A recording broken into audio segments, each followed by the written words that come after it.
আসসালামু আলাইকুম। আমরা আছি গুলশান আজাদ মসজিদে। এটা গুলশান সেন্ট্রাল মসজিদ নামে পরিচিত।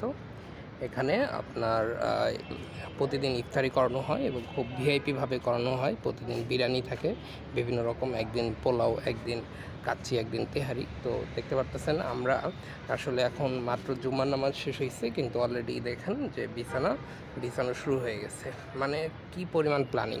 সাধারণত কিন্তু অন্যান্য যেগুলো মসজিদ ওই সব জায়গাতে কিন্তু আসরের নামাজের পর এটা শুরু হয়, তবে এখানে যেহেতু বিশাল আয়োজন, প্রায় 4 থেকে 5,000 মানুষের আয়োজন, সো তারা আপনার জোহর থেকেই এই যেই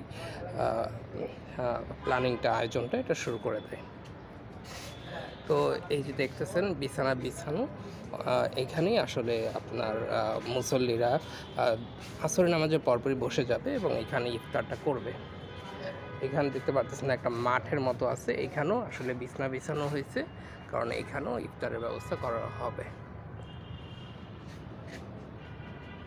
ধন্যবাদ, আমাদের সাথে থাকুন।